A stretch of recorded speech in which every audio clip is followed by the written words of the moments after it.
তুমি এমনি করে হেরে যাও প্রাণবধূ? তা যখন হেরে গেছো, তা শর্ত অনুযায়ী তো প্রেম আলিঙ্গন দিতে হবে। যেই না বলা রাধা রানী আমার কৃষ্ণের সঙ্গে প্রেম আলিঙ্গনে মত্ত হলে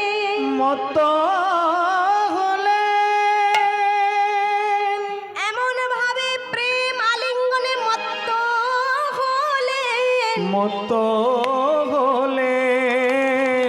প্রেম আলিঙ্গনে রাধা রানী পরম সুখ অনুভব করতে শুরু করলে। রাধা কৃষ্ণের প্রেম আলিঙ্গনে রাধা রানী এতটাই সুখ অনুভব করতে লাগলেন, আনন্দে আহ্লাদে সুখে প্রেমে রাধা রানী কৃষ্ণের সঙ্গে মিশে যেতে শুরু করলেন। দুই দেহ এক দেহে পরিণত হতে থাকলো। আর যেই না দুই দেহ এক দেহে পরিণত হয়ে যাচ্ছে, দুটো দেহ মিশে যাচ্ছে, সখীরা বললেন রাধে রাধে, এ তুমি কি করছো রাধে? ভক্তের সঙ্গে ভগবানের সঙ্গে যদি ভক্ত মিলেমিশে একাকার হয়ে যায়, তাহলে রাধে তুমি তো কৃষ্ণের সেবা সুখ হতে বঞ্চিত হয়ে যাবে। ভক্ত যে ভগবানকে ভালোবেসে কত সুখ পায়, সেটা ভক্ত সঙ্গ না করলে কিন্তু বোঝা যাবে না। ভক্ত সঙ্গ না করলে বোঝা যাবে না। ভক্ত কান্নাকাটি করে তাকে ডেকে যে সুখ পায়, সেই সুখের নাম হচ্ছে বিপ্রলম্ব ভাব। এই যে হরিবাসরে আমরা বলছি না, নিতাই গৌর হরিবোল হরিবোল হরিবোল, দুহাত তুলতে বলছি কেন না, তার কাছাকাছি বাস করার জন্য, তার কৃপা পাওয়ার জন্য, তাকে সন্তুষ্ট থাকবার জন্য আমরা বলছি যে একবার হরিবোল বলো, কারণ তার কৃপা হবে। এই যে বলছি যে ভগবান ভক্ত ব্যতিরেকে আর কিছু জানে না, কিন্তু তাকে ডাকার মতো ডাকতে হবে তো, হাত তুলে ডাকতে হবে তো। হাতটা কেন তুলবো? কারণ আছে, কারণ ছাড়া কিন্তু কার্য হয় না। তা চলুন আপনাদের মনে করিয়ে দিই কোথায় হাত তোলা হয়েছিল, কে হাত তুলেছিল, যার কারণে এমন আমাদের হাত তুলে হরিবোল বলতে হয়। মনে করি দেখুন মহাভারতের পাতায়, মহাভারতের পাতায় যেদিন কৌরব পক্ষ এবং পাণ্ডবদের পাশা খেলা হয়েছে, সেই কৌরব পক্ষ পাণ্ডবদের পাশা খেলাতে যখন পাণ্ডবরা হেরে গেলেন, দুর্যোধন মহামানী দুর্যোধন বললেন ভাই দুঃশাসনকে, দুঃশাসন যাও, পাণ্ডবরা পাশা খেলায় হেরে গেছে,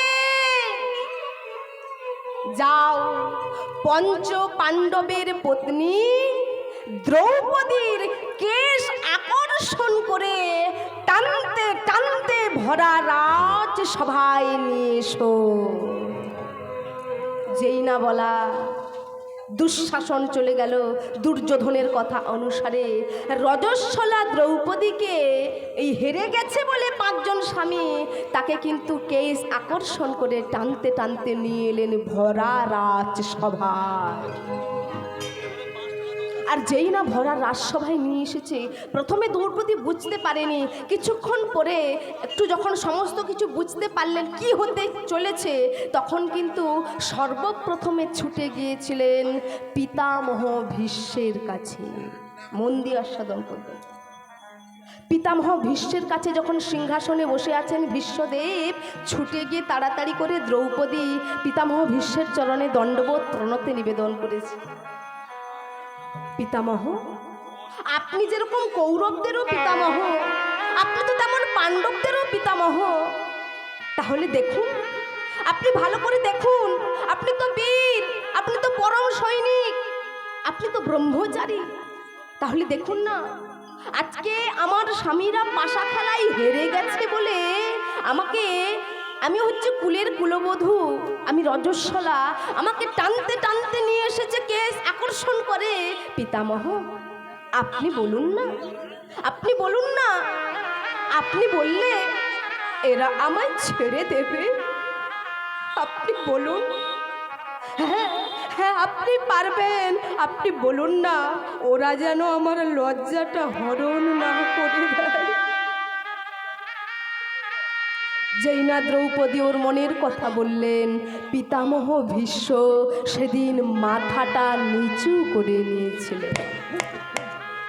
যাদের ছেলের ওজনে বাতাসা উড়ুলুট করবে, এইখানে এসে নামগুলো লিখে দিয়ে যাবে। যেই না সেদিন ভীষ্মদেবে মাথাটা নিচু করে নিলেন, ছুটে গেলেন কোথায়? না, অস্ত্রগুরু দ্রোণাচার্যের কাছে।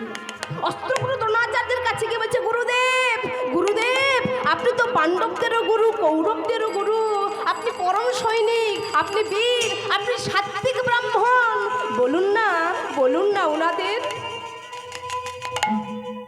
ওরা যেন আমার লজ্জাটা হরণ না করে। জগতে একটা নারীর যদি সম্মান চলে যায়, জগতে যে সব নারীর সম্মান চলে যায়।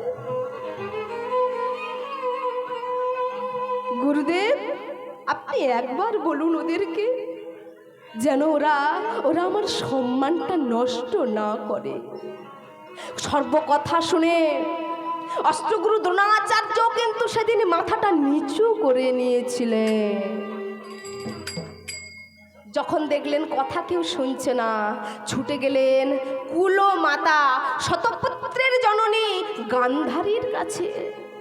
শতপুত্রের জননী গান্ধারীর কাছে যেই না ছুটে গেলেন, বললেন, মা, আপনি তো শাশুড়ি মা, আপনিও নারী আর আমিও নারী। এই কুল বংশ থেকে তুমিও নারী, আমিও নারী, আপনিও নারী। নারীর সম্মান নারী দেয়, নারীর কষ্ট নারী বোঝে।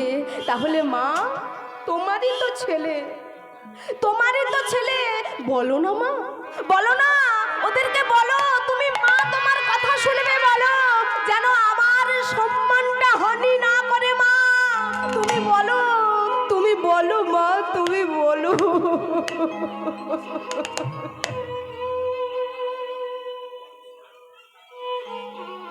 মায়ের চরণটা জড়িয়ে ধরেছে।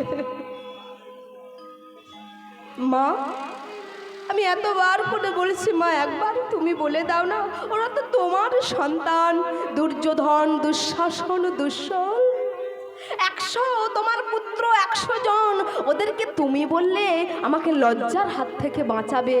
তুমি বলো মা।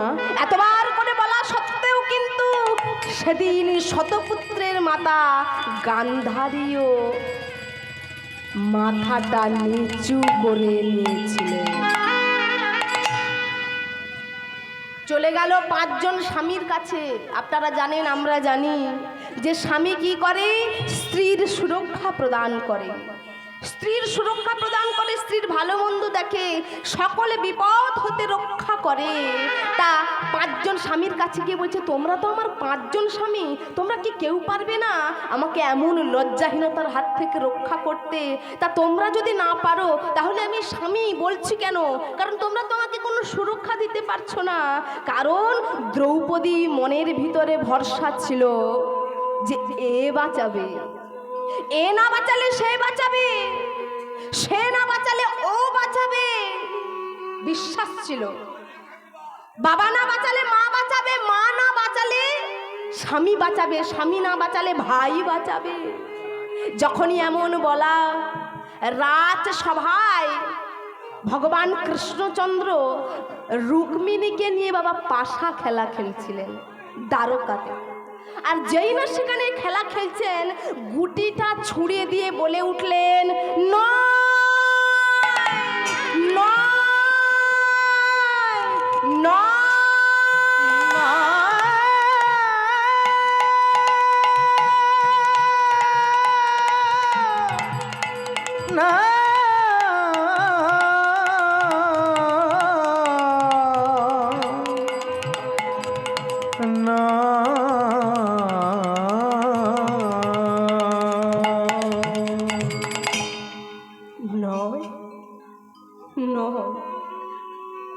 এই জগতে কেউ কারুর নয়ের নামটা আপনারা সবাই পড়েছেন। 9 একে 9, 9 দুগুণে 18, 8 আর 1 9, 9 তিনে 27, 2 আর 7 9, 9 চারে 36, 4 আর 3 জয় রাধে, 9 চারে 36, তাহলে 3 আর 6 কত হয় আপনারা একটু বলুন? 9, 9 পাঁচে 45, 5 আর 4 9, 9 ছয় 54, 5 আর 4 9, 9 সাতে 63, 6 আর 3 9, 9 ছয় 54, 5 আর 4 9। কত দূর ছিলাম? 9 সাতে 63, 9 আষ্টে 72, 7 আর 2 9, 9 9 81, 8 আর 1 9, 9 দশে 90, 9 প্লাস 0 ইজিক্যাল টু 9। এই জগতে কেউ কারোর নয়, আপন আপন করছ যারে,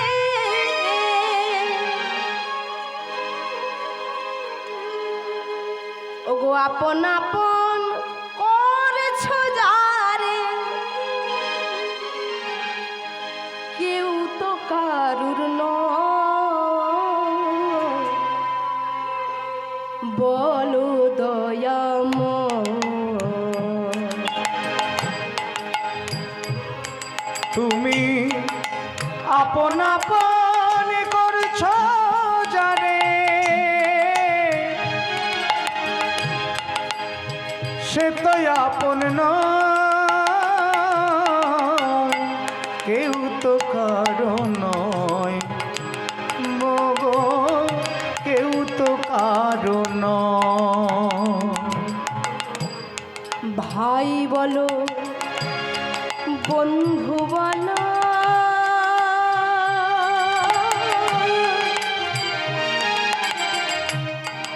কেউ তো কারুর নয়, মন কেউ তো কারুর নয়।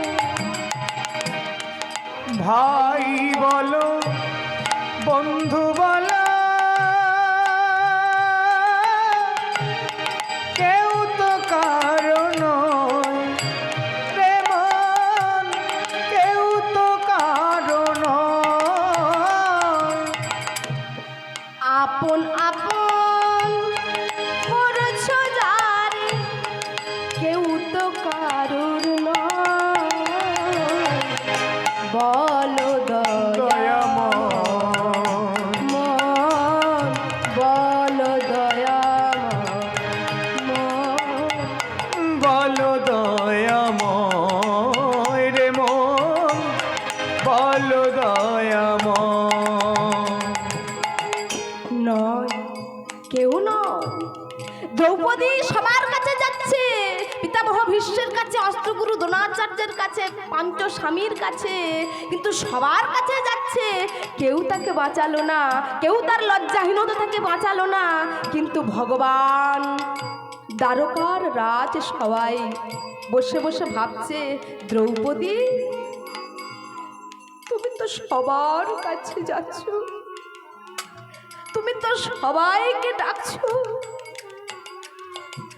কিন্তু কই কই তুমি আমাকে তো ডাকলে না, তুমি তো আমাকেও একবার স্মরণ করলে না। কারণ দ্রৌপদীর মনের বিশ্বাস ছিল যে আমাকে ওরা বাঁচাবে। এই আমাদের মধ্যেও কিন্তু বিশ্বাস আছে বাবা, কি বলুন তো? বৃদ্ধ হলে সন্তান আমার মুখে খাবার তুলে দেবে, বৃদ্ধ হলে সন্তান আমার ভালো মন্দ বুঝবে, বৃদ্ধ হলে আমি খুব সুখে থাকবো, কারণ সারা জীবন তো আমি আমার ছেলের জন্য ভেবেছি, সারা জীবন তো আমার মেয়ের জন্য ভেবেছি, স্ত্রীর জন্য ভেবেছি, কন্যা পুত্র সবার জন্য ভেবেছি, কিন্তু এই জন্য ভেবেছি যে বৃদ্ধকালে আমি বড় সুখে জীবন যাপন করব। কিন্তু না, এই জগতে কেউ কারুর নয়। যখন এই শরীরের মধ্যে আমাদের শক্তি আছে ততদিন পর্যন্ত কিন্তু আপনার ভালো মন্দ, যখন এই শরীরটা জরাজীর্ণ হয়ে যাবে তদনুচরয়া জর্জর দেহে মাট্টাঙ্ক বিনা পৃচ্ছতি গেহে। যতদিন পর্যন্ত তুমি অর্থ উপার্জন করতে পারবে ততক্ষণ পর্যন্ত এই সংসার তোমায় ভালোবাসবে, আর যখন জরাজীর্ণ হয়ে যাবে শরীরটা, কেউ কেন আপনার কোলের ছেলেটাও কিন্তু ফিরেও জিজ্ঞাসা করবে না, মা তুমি ভালো আছো, বাবা তুমি খেয়েছো। এই যে বিশ্বাস, এই যে আমাদের ভরসা, এটাই দ্রৌপদীর ছিল, আমাদেরও আছে। কিন্তু সবার কাছে যাওয়ার পরে যখন দেখলো কেউই তার ডাকে সাড়া দিল না, কি করলো জানো?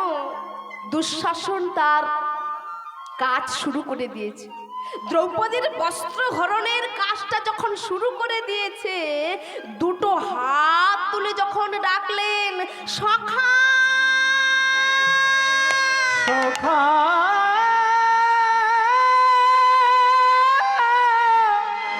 সখা রে,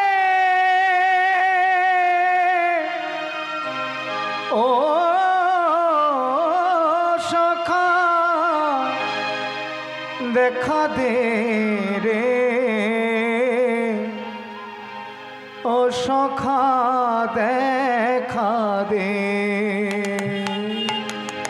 সখা তুমি আমার লজ্জা নিবারণ করো সখা। প্রথমে এক হাত তুলে ডাকলেন, কিন্তু তাতে কৃপা হলো না।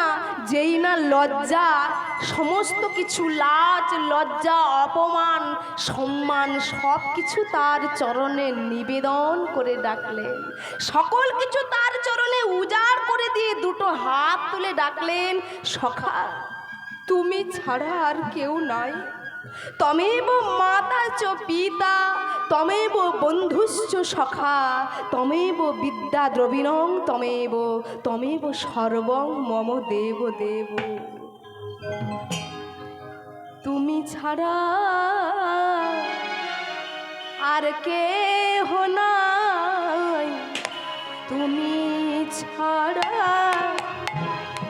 আর কেহ নাই, তুমি ছাড়া আর কেহ নাই, তুমি মোদের মাতা পিতা। বলি তুমি ছাড়া আর কেহ নাই, তুমি আমাদের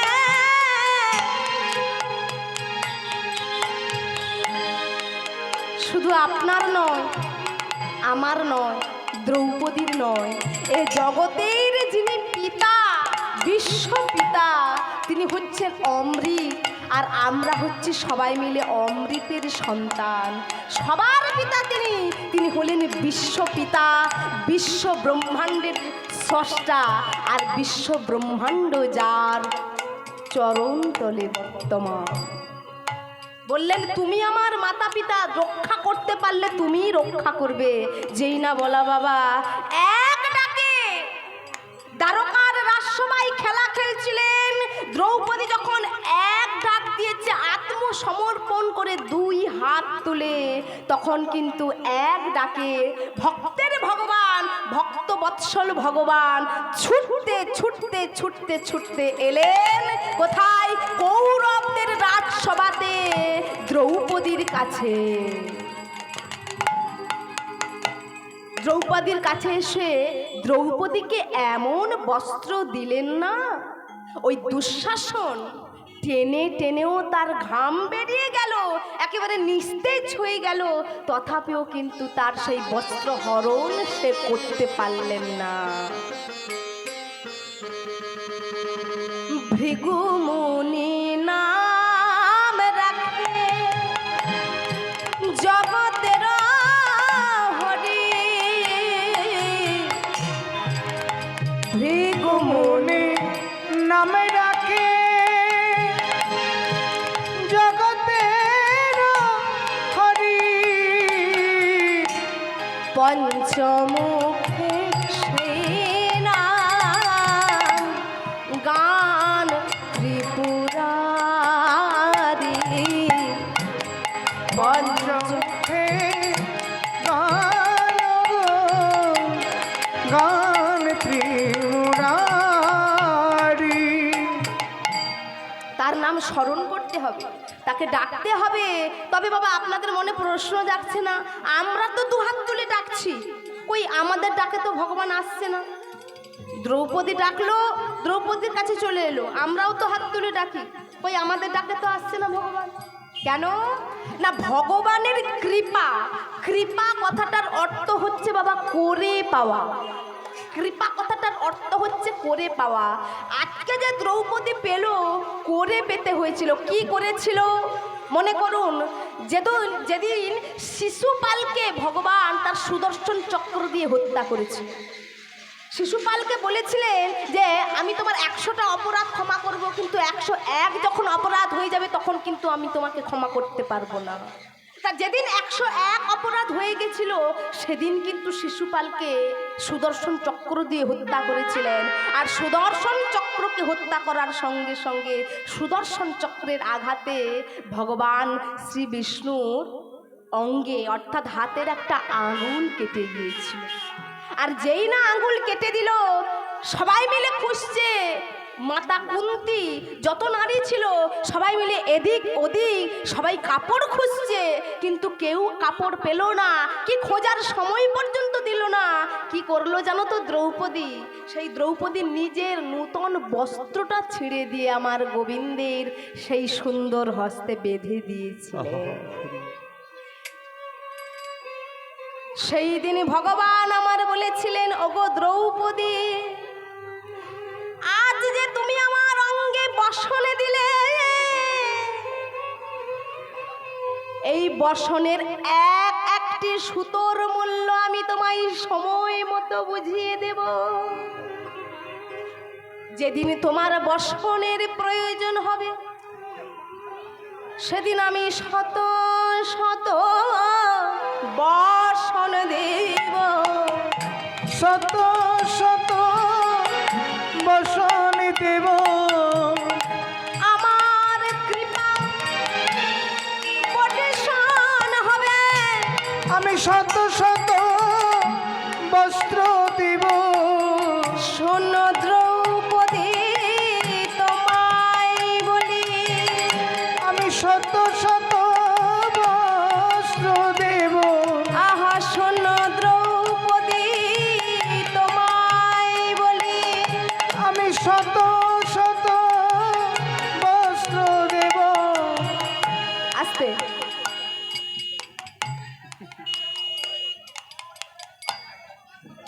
বাবারা, জয় রাধে মায়েরা, এখানে তো আসন আছে, আপনারা উঠে আসুন না। রাস্তাতে বসার দরকার নেই, আপনারা উঠে আসুন। এখানে তো বড় আসন দিয়েছেন বাবারা, অনেকটা জায়গা রয়েছে।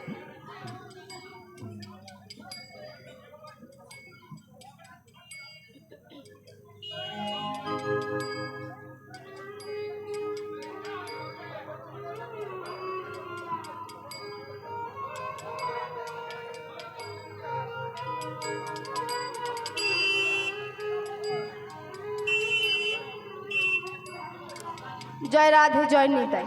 তা ভগবানকে ভালোবাসলে সেই কিন্তু ফল আমাদের বিফলে যাবে না।